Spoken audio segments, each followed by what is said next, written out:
Hi! If you are new here, I'm Kat and I like to talk about crimes, investigations, missing peoples and all these kind of things. Please don't forget to hit the subscribe button below. Also make sure you hit the notification bell so you are the first one to know about any new videos I upload. Make sure you like and share the video. For my returning subscribers and viewers, I would like to thank you so much for all the continuous support and for all those comments. Thank you. And today I want to talk to you about Operation Grange. But before we do that, here is the disclaimer. I do not mean to be disrespectful to anyone I talk about in this video. The video is for educational and entertainment purposes only. The information I take is from the internet and I compile these informations and make a video. From the video you guys are more than welcome to draw your own conclusions. Thank you. We've all heard by now of all those millions of pounds spent out of taxpayers' money on Operation Grange, and it's an appalling figure to say the least. It's been 13 years since Madeleine Mccann disappeared and the Met Police have spent tons of money for her search. The Met Police confirmed the amount spent since 2011 up to April 2020 is just over £12 million. However, honestly, I am inclined to believe that the real amount might even go over the 13 million mark. You know, Scotland Yard applies for funding every 6 months, but it's understood that in February of this year, the Home Office received details on the anticipated spending of Operation Grange for 2020-2021. Just last year in June, they were given £300,000. And this is what our lovely Clarence Mitchell had to say about it, and I quote, "It is good news that the Met Police are seeking a new budget to continue the search for Madeleine." But of course, how can it not be good news for them? Right? This is like, this is like a high-paid salary, but without actually having a job. It's like a project which needs to be seen through, but the reward is there without the project being completed. Something in the likes of that. Commissioner Cressida Dick previously said, and I quote, "We have active lines of inquiries and I think the public would expect us to see those through." A very small team continues to work on this case with Portuguese colleagues and we have put in an application to the Home Office for further funding. Oh boy, dear Commissioner. I honestly don't think for a second that the public would want to see those inquiries through, because it's all a sham. Really, it's a sham. There's no inquiry to see through unless it involves the parents. We've all seen it and we keep seeing it time and time again. You don't know where else to look, just to avoid looking at the obvious. Next thing we know, we'll be reading in the newspapers that a little green alien in his UFO kingdom Madeleine and she's there locked up on Mars. Or even better, Doctor Who took her in his police box and they flew away in a different time and space. Don't think that I'm actually making fun of Madeleine's case, but honestly, the way this has been handled over the years, it all sounds so ridiculous already. It's ridiculous. I think we've had enough. What we see in the media is the same story, but with a different spin. Nothing new to what we didn't know before. And again, I have to disagree. I don't think that the small team works with the Portuguese colleagues. If they would, the case would have been solved in 2007. And it all started with Tony Blair, the Prime Minister at the time of Madeleine's disappearance. Then carried on to Gordon Brown, David Cameron, Theresa May and Boris Johnson. So here we have 5 prime ministers who are just not stopping this funding. It just carries on from one to another. So if you try to hold someone accountable, you can't really do it, because by passing it from a prime minister to another, none of them actually take responsibility. And you know what, I think they're just like, oh, you know what, let's just leave the next prime minister to deal with this. I'll just keep my hands clean and I will just approve more funding. Maybe it's only just a piece of paper being passed from one desk to another and only needs a stamp of approval. And this is the reality. Although it may seem unreal, but this is a very, very expensive piece of paper if you ask me. This piece of paper costs millions when the stamp is right there pressed on it. There are loads of opinions circulating on social media that the McCanns were cleared by the Portuguese police. But I say it again and I repeat myself, that is not true. They have not been cleared. In 2008, the Portuguese police shelved the investigation, but this does not mean that the McCanns were ever cleared as suspects, and this doesn't mean that the investigation is closed. Just the same as it doesn't mean that Amaral was removed because of incompetency or any of his past cases. He was removed because of political pressure. The fact that he had badmouthed the British police to a reporter was the excuse needed for him to be removed. I think all they did was waiting for him to do something so they could use it against him, and it worked wonders. And so many people believe he was incompetent, but he wasn't. He did more than the British police will ever do in Madeleine's case, and not because they are incompetent. No, I don't want you believing for a second that I am of the opinion the British police is incompetent, because this is not my belief. However, in Madeleine's disappearance, they are only allowed to pursue certain avenues. Their hands are tied in what seems to be a political fiasco. Everybody has a boss, everybody has to answer to a higher up person, and if they don't like it and leave, very soon another replacement can be sent who will follow the rules. I mean, honestly and quite sadly, it's just how it works. The Portuguese Attorney General ruled two possibilities of what happened to Madeleine. She died in apartment 5A and the parents were involved, or she may have been abducted. Even if the McCann status as formal suspects ended, they were never cleared as they have claimed. They were not cleared. At the same time, in 2008, the Portuguese police made public around 85% of the police investigation documents in the case, which are also known as the PJ files. The documents suggest Madeleine had died in the McCann's apartment and they had covered up her death by faking an abduction. The evidence included 17 alerts of 2 British police sniffer dogs, 12 to the odor of a corpse and 5 to blood or body fluids, found in 12 locations or on items related to the McCanns and their apartment. There was also evidence that the McCanns and their friends had contradicted themselves and changed their stories on many various occasions. And there is still 15% which the PJ didn't disclose. And I really think that these documents prove the parents' guilt. There is a reason, and a really good reason, why they have not been made public. It's not surprising the McCanns tried to get their hands on the files under the pretext the files might contain vital clues as to what happened to Madeleine. But of course, in my opinion, those vital clues might be their involvement in Madeleine's disappearance. I have never heard parents of missing children to request files from a police investigation. The McCanns tried so hard to get these files that they even went to the High Court in 2007, but of course they lost and they were only given access to 11 of the files out of hundreds. And after the PJ released the 85% of the files to the public, the McCanns tried again in 2008 in court to see the files which have not been released. You know what? There is a lot of determination there.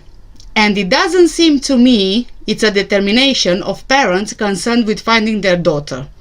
It seems more likely they want to get those files to see if there is anything that would incriminate them and find a completely innocent explanation for that, as Clarence Mitchell mentioned in an interview. In 2009, the McCanns complained no police force is looking for Madeleine and they wanted the British police to make a review of the case. They persuaded the then Labour Home Secretary Ellen Johnson, who in turn commissioned Jim Gamble, the head of COP at the time, to see if a review would be possible. Even COP says the first thing you would do in a child's disappearance is to investigate the parents, because in most of these cases the parents are responsible. But obviously that's not the case with the McCanns, is it? They are the ones which are out of the norm. They are the ones where the law doesn't seem to apply. Going now to 2010. Labour lost the elections and the Conservative MP Theresa May became Home Secretary. At first, Theresa May refused a review of the case. But of course that things will not stay like that. The McCanns, friends with Jim Gamble, complained about May's refusal publicly. Theresa May then, she reorganizes key police forces and puts CEOP under the control of a top-level national crime agency. After protests from Jim Gamble and the McCanns, Jim Gamble threatens to resign, but probably he didn't expect that Theresa May accepts his resignation. Don't worry guys, please stay with me because it will all be connected. Just a bit more patience. You've heard of Rupert Murdoch, right? He owns The Sun, The Times, Sunday Times and Sky News. He used to own News of the World as well. See where I'm going with this? Okay, in 2008, Clarence Mitchell starts working part-time for Rupert Murdoch's son-in-law Matthew Fraud in his Fraud Communications PR company. In 2009, Murdoch meets David Cameron on his yacht in the Mediterranean. But pay attention to this. Very soon after the meeting, Murdoch backs up the Conservatives in the newspapers instead of the Labour. But Murdoch asks Cameron to give him control of Sky B, which is now known as Sky, in exchange for helping him win the general elections. And he did. Cameron then makes the ex-editor of Murdoch's News of the World his own director of communications. Then they choose Clarence Mitchell as Colson's deputy. Hold on. Colson was on and off in a long relationship with none other than, ladies and gentlemen, Rebecca Brooks, who was at the time the CEO of Murdoch's international news empire. See how it's all connecting? His newspapers have published over the years many articles with sightings of Madeleine, and the only reason was that each front story page with Madeleine would gain them readership in the tens of thousands, which of course in turn would make them even more money. We know Kate writes her book in 2010 and publishes the book on May 2011, on the 14th anniversary of Madeleine's disappearance. You know what, guys, I still really can't get over the fact that the McCanns arranged for anniversaries of their daughter's disappearance. This is so unusual, really. And I believe that they were also looking to make this like a public holiday, or I don't know, anyway, a Madeleine's Day, I think. But the same book of Kate's, serialized in Murdoch's Sun newspaper for around £1 million, but the big but is the McCanns allegedly only agreed to serialize the book if and only if they would push for a case review, and of course any news articles wouldn't be against the McCanns. Even now, Theresa May still refuses a review, but then Rebecca Brooks gets involved. It was obviously in her best interest in terms of the serialization of the book. As reported on BBC's Panorama program, and according to some sources inside Number 10, Rebecca Brooks gets in touch with Cameron and tells him she will run a week of bad headlines about Theresa May if he didn't agree to a review. Although I don't think that this is the reason why Cameron agreed, but you'll find out in a moment. David Cameron and Rebecca Brooks were very friendly with each other. They lived near each other in the Cotswolds. They even went horse riding together. They even went to each other's parties. So of course David Cameron gave in and agreed to the review.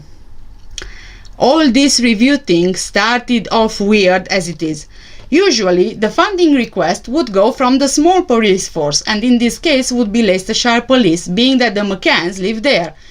And then this would go to the Home Office, and the request would only be made in exceptional circumstances when the police doesn't have the funds locally. But the review of this case request came from the Home Office to the Metropolitan Police.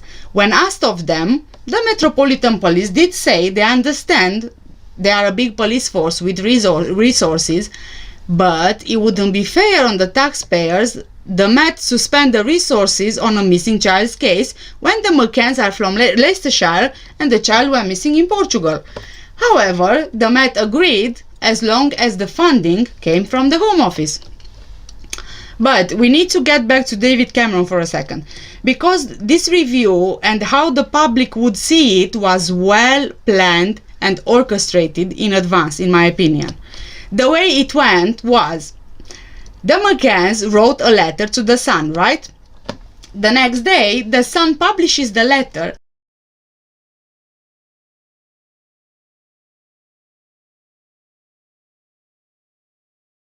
and begs the Prime Minister to grant a review. The day after that, Cameron agrees to grant a review and asks Theresa May to set it up. Theresa May, in turn, told the then Metropolitan Police Commissioner, Sir Paul Stevenson, to set it up, and he named it Operation Grange. Looking at what I just mentioned, it's quite clear to me Rebecca Brooks agreed with David Cameron for the review behind closed doors, but publicly it had to start somewhere without seeming anyone would be involved, right? So, what are they doing? They arrange with the McCanns to send a letter, which then gets published.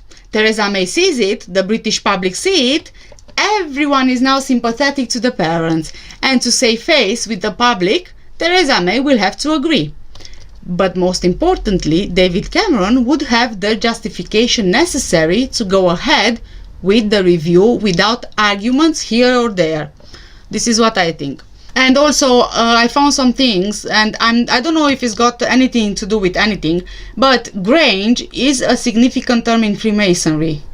There is a Masonic hall in Grange over Sands, a town on the Cambrian coast, and also the Grange came into being in 1867 because of the vision of Oliver Hudson Kelley, a Minnesota farmer and activist.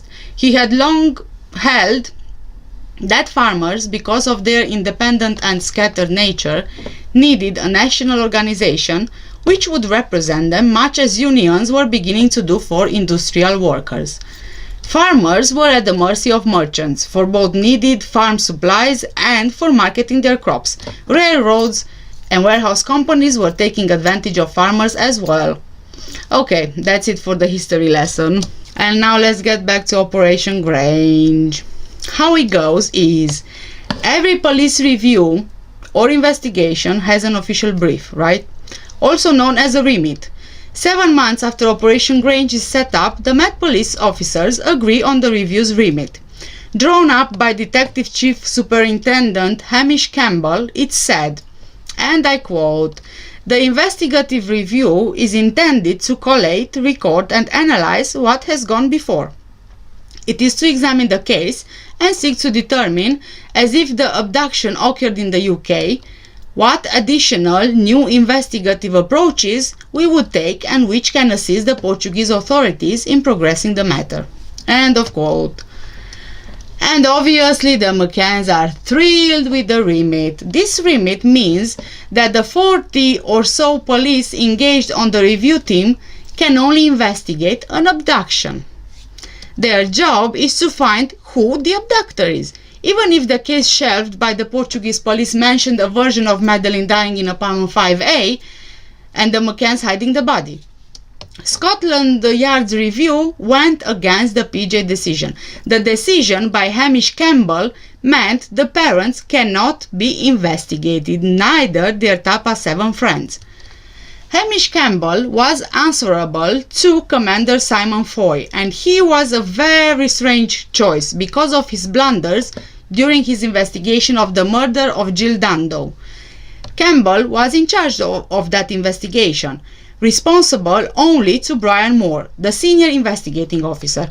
Moore had been criticized by 3 appeal court judges in the case of another man clearly fitted up for a shooting offense. In that case, judges suggested that on Moore's instructions, gun residue matching the crime weapon had been placed in the wrongfully convicted man's pocket. It was exactly the same forensic evidence that sent Barry Bulsara, better known as Barry George, to prison for 8 years for murdering Jill Dando. So they in fact planted evidence on the wrong person. Soon after Campbell took over the Dando investigation, he made public statements that her killer was probably a loner. Yet, all the evidence suggested that the killer of Dando was a professional. Later, shotgun residue was found in Bulsara's coat pocket, and the jury declared him guilty of murdering Dando. 3 appeal court judges later freed him. So, considering this, I have to ask, why was the senior detective who prosecuted a wrong man with planted evidence put in charge of Operation Grange? Okay, the same day David Cameron announces the setting up of the review. His spokesman tells the media, and I quote, "The purpose of the review is to help the McCann family." End of quote. From the beginning, as you can see, the narrative was to help the parents, which would mean the parents are not guilty. They didn't do it. They don't need to be investigated. And this even goes against any statistics of child disappearance, as I mentioned from COP as well. Detective Chief Inspector Andy Redwood, during his investigation, emphasizes what Cameron's spokesman also said, and I quote again, "Neither her parents nor any of the members of the group that were with her, the Tapa 7, are either persons of interest or suspects." And this is coming from the chief of the investigation. There was no opportunity or any pathway leading to the parents being investigated since the beginning. And for a police force to ignore not the statistics but the people that were with Madeleine on holiday is really not a professional thing to do, in my opinion, and it usually raises some eyebrows, honestly. It's not rocket science, and there's also no training needed to understand that anything has to be looked into, no matter how unlikely it may seem. But at least then there is some peace of mind that you looked into it and, nothing came of it, but at least you tried. And you know what? Quite honestly, I wouldn't want to be in those police officers' shoes. There are so many of them who believe the McCanns are involved in Madeleine's disappearance, but they are stopped from essentially doing their jobs. You know that Andy Redwood was Campbell's second in command, right? He was within 3 years of retirement, and his deputy was Detective Inspector Tim Dobson. They made a team of 38 officers based at Belgravia Police Station in London, and the weekly cost for Operation Grange per week was somewhere around £50,000 per week, which also included police officers' trips to Portugal. Over the years, in 2014, Andy Redwood is replaced by DCI Nicola Wall. Hamish Campbell left in 2013. Deputy Assistant Met Police Commissioner Martin Hewitt was at one point overseeing Operation Grange. It was at the time of Nicola Wall, I'm pretty sure you've heard this one before, that Dr. Mark Perlin, a leading DNA expert and head of cybernetics in the US, offered free of charge to retest the DNA and forensic evidence found in apartment 5A. There are different means of testing. Science and technology is much more advanced now than it was in 2007, and Dr. Perlin's true O'Leary method could uncover the truth. But of course, Dr. Mark Perlin's offer was refused. I'm not surprised, honestly. If Operation Grange's purpose is to pursue only the abduction theory, and let's say for a second hide what really happened, then retesting the DNA would most likely prove the parents were involved. And this can't be allowed to happen because it might lead to opening a can of worms. There is actually, there is a petition on change.org, and I'll leave the link in the description below, where I invite you to please sign the petition This demands Scotland Yard to hand over crucial DNA evidence to leading expert Dr. Perlin. It would be really great if you could sign the petition. Also make sure you share wherever you can. Maybe we can collect enough signature, and maybe we can make a change. You never know. We are entitled to know the truth of what happened. So again, I'm leaving the link in the description below. Please make sure you check it out, you sign, and you share as much and everywhere you can. Okay. There was a point where Colin Sutton, a retired detective, was assumed to be asked to lead the investigation, according to an interview with him and Sonia Polton. However, he received a phone call from a very good friend of his warning him not to accept the role, as he will only be allowed to investigate an abduction. He won't be able to investigate the parents, and his friend gave him the heads up so he knows what he would get involved in if the offer came along. I got a phone call from a friend of mine who was a very senior Metropolitan Police officer, and I was told, don't do it. You know, if the newspaper report was true and you are going to be asked to investigate this, don't do it. And the reason I was given was that I would not be happy mounting an investigation, leading an investigation where I was told where I could and where I couldn't go, what I could look at, what I couldn't look at. And my friend knew that I would find that frustrating, and I'd probably kick against that, and I'd want to do it properly. I'd want to do a proper reinvestigation, looking across the piece to all the possibilities. And it seems that he knew that I wouldn't be able to do that if I took it on. How did you interpret that? I certainly interpreted that at the time as being that there was no question of looking at any question of guilt on the part of Kate and Jerry McCann. Yeah, I can't tell you why abduction was the only thing that was pursued, but I can certainly say that from what I've seen, from what I know, that appears to be the case, because not only did I get the warning off, but I've subsequently looked at the terms of reference for Operation Grange, which talk about abduction. But perhaps even more tellingly, in the CEOPS report, which really was the basis for setting up Operation Grange, it goes through the chronology of what's gone on in terms of British support for the Portuguese and the British sort of law enforcement response.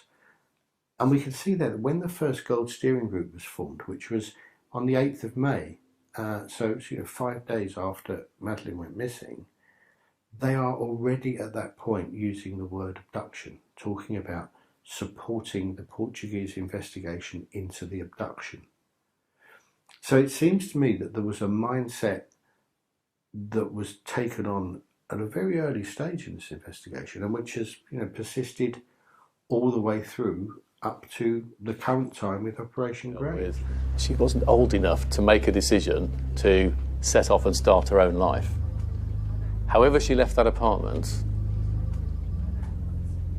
she's been abducted. Now what I take that to mean is, because we know that at the time we are told Madeleine Mccann went missing from flat 5A, we know her parents and their friends weren't in that flat with them at the time, therefore they could not have taken her, or they're not suspects. That doesn't follow, does it? I mean, that's not logical. That's not a kind of forensic way of looking at it, because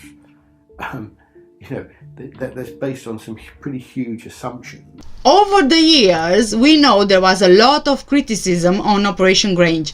Labour Lord Toby Harris was on the Metropolitan Police Authority when Operation Grange was first announced, and he said, and I quote, "What we are looking at is a case where the Met has no direct responsibility. There is clearly an issue about the resources being used. It's not just a question of direct costs, it's a question of opportunity costs as well." Later, the Daily Telegraph ran a headline, and I quote again, "David Cameron is accused of meddling in the Madeleine Mccann investigation." It also included further strong comments from Lord Harris, who said, and I quote again, "The Prime Minister has driven a coach and horses through operational independence and had forced the Metropolitan Police to work outside its jurisdiction." The Green Party member of the authority, Jenny Jones, also commented, and I quote, "As a member of the MPA, I have to look at how resources are responsibly used. There are many serious crimes in London, and it is the job of the Met Police to investigate crimes on a fair and impartial basis. Tying up vast amounts of police time and resources on one case does not instill confidence that each crime will be investigated on its own merits.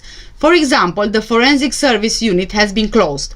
Many will wonder what the Prime Minister's motives were and whether he understands how difficult policing is in this economic climate. I believe that the Prime Minister was wrong to allocate Met Police resources to the Madeleine Mccann investigation. He appears to have been swayed by the Sun newspaper, and it is wholly wrong to capitalize in this way and try to win popular support for what is fundamentally a Portuguese investigation." And she's right, isn't she? She was right. It was the Sun newspaper with Rebecca Brooks. Then on the other hand, it is a Portuguese investigation. The British police shouldn't even have been involved in it. And again, I say it, if it would be the Portuguese police, the case would have been solved years ago, potentially even in 2007.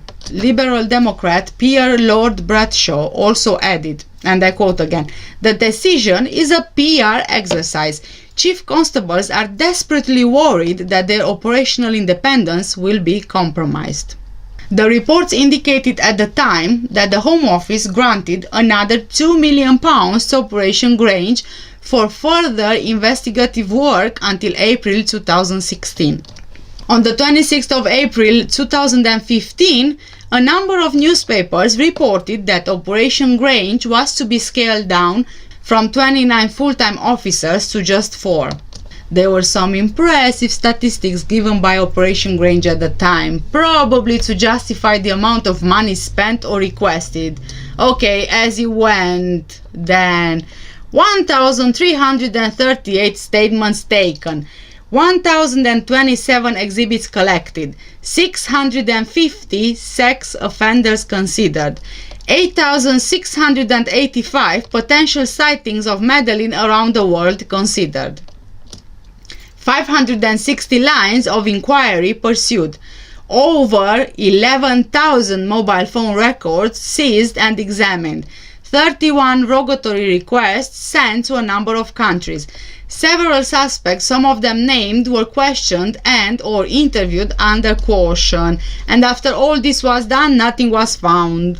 DCI Redwood made one of his many memorable and strange statements about his investigation, and I quote, "We are working backwards from the moment Madeleine went missing.